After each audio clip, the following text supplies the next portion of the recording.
This channel does not promote any violent, harmful, or illegal activities. All content provided by this channel is meant for an educational purpose only.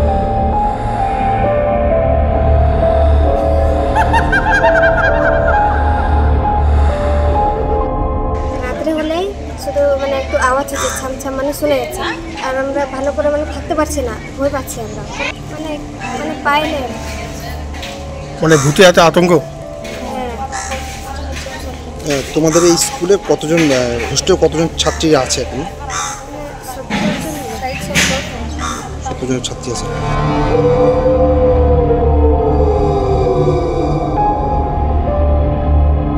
একটা মেয়ে খুব ভয় পাচ্ছিল, তো তাই ভয় পেতে চিৎকার করছে জোরে, তারপরে অনেক আতঙ্ক ভয় পাচ্ছিল। তারপরে হচ্ছে একটা হোস্টেলে একটা ছেলে আছে, ভাই হবে, তো ও অনেক করতে পারে, তো ও আসছিল, তো ও বলছে যে এই সাইডে একটা আছে, একটা মেয়ে আছে, করছে, সবাইকে ভয় করাচ্ছে, ভয় দেখাচ্ছে, মেয়েরা ঘুমাতে পারছে না। কতদিন ধরে এরকম অবস্থা? একটা ওই মেয়েটার কাছে একটা কে যেন ঢুকলো, আর ওখানে এখানে দেখতে পাচ্ছে। আর ওই আমরা তো খ্রিস্টান, খ্রিস্টানের আশীর্বাদ জল ওটা দিয়ে খাওয়ালে খুবই খারাপ লাগছে। ব্যাপারটা মাসখানেক আগে সমস্যাটা শুরু হয়েছিল। তো মাসখানেক আগে ওই স্কুল ছুটির পর কিছু মেয়ে ওরা ভূত সেজে ভূত খেলছিল। খেলতে খেলতে হঠাৎ করে একটা মেয়ে ওরা আক্রান্ত হয়ে যায়, ওকে তারপর সেন্সলেস হয়ে যায়, কোনো সেন্স থাকে না, ও হাত পা খিচানি ছটফটানিতে আমরা 5-7 জন মিলে তাকে আটকানো যাচ্ছিল। এই অবস্থাতে আমরা কোনো বুদ্ধি না পেয়ে গার্জেনকে আমরা ইনফর্ম করি এবং গাড়ি জোগাড় করে নিয়ে সঙ্গে সঙ্গে হসপিটালে আমরা ভর্তি করি। হসপিটালে ভর্তি করার পর স্যালাইন দিয়েছে, ডাক্তারবাবুরা যেটা চিকিৎসা করলেন এবং বলে যে নার্ভের প্রবলেম আছে।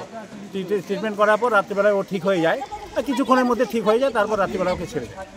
গার্জেনরা তাকে নিয়ে কয়দিন থেকে বলে একটা এটা ছমছমা আওয়াজ, পাইলে আওয়াজ, এগুলো যে বলছে না, সেটা আমি কালকে খবর পেয়েছি, আমাকে ওরা বলে এটা হয়তো এদের মধ্যে ছিল। কালকে আমাকে বলেছে, বলার সঙ্গে সঙ্গে বিজ্ঞান মঞ্চের সঙ্গে আমি কথা বলেছি, বিজ্ঞান মঞ্চের সঙ্গে কথা বলে আজকে এনেছিলাম, ওনারা সব বুঝিয়েছে, সমস্ত বিষয়গুলো তাদের বোঝানোর চেষ্টা করা হয়েছে। আমি আমাদের স্টাফদের আজকে ছুটির দিন, আজকে মহাবীর জয়ন্তী, তৎসত্ত্বেও আমি এমার্জেন্সি মিটিং ডেকে দিয়েছি। আমার কমিটির লোকরা এসে, আমার এলাকার মেম্বার এসে সবাইকে নিয়ে একটা আলাপ আলোচনা করে আমরা একটা সিদ্ধান্ত নিয়েছি যে আপাতত আমরা যেটা ব্যবস্থা করছি সেটা হচ্ছে থানাতে একটা ইনফর্ম করা, আর বিজ্ঞান মঞ্চ বা বিজ্ঞান মনস্কতার ব্যাপারটা নিয়ে একটু ওদের একটু ওয়াকিবহাল করা, সেটা আমরা করলাম। এবার ছাত্র গার্জেন অভিভাবক নিয়ে আপনারা মিটিং করলেন, সেই মিটিংয়ে কী মনে হলো? তারা কি এখানে থাকবে না বেরিয়ে যাবে? না, তার সঙ্গে আমার বিসিডব্লিউর একজন অফিসার এসেছিলেন, উনি আদিবাসী সম্প্রদায়ভুক্ত, তো উনি ওনার ভাষাতে যা বললেন এবং বলাতে যেটা আমার মনে হয় কিছুটা তারা বুঝতে পেরেছেন, এবং দেখি এখন প্রোগ্রেস কতটা কী হয়। তার তৎসত্ত্বেও যদি কেউ কোনো স্টুডেন্ট গার্জেন যদি মনে করে যে না আমি রাখবো না, আজকে নিয়ে যাব, তাহলে কয়েকদিনের জন্য আমি বলবো যে তারা একটু বাড়িতে তাদের নিয়ে যাওয়া হোক, নিয়ে গিয়ে রেখে একটু চিকিৎসা করে তাদের দিয়ে পাঠানো হোক। হ্যাঁ, আমার দিক থেকে আমি তো সমস্ত ব্যবস্থাটাই করছি। অসুস্থ হলে সঙ্গে সঙ্গে হসপিটালে নিয়ে যাওয়ার ব্যবস্থাটাও আমার আছে। এখানে কেয়ারটেকার থাকে সবসময়, গার্লস হোস্টেল, বয়েজ হোস্টেলে গার্লসে যেমন একজন অল টাইম কেয়ারটেকার একজন মহিলা থাকে, বয়েজ হোস্টেলে কেয়ারটেকার একজন অল টাইম থাকে, তারা দেখছেন।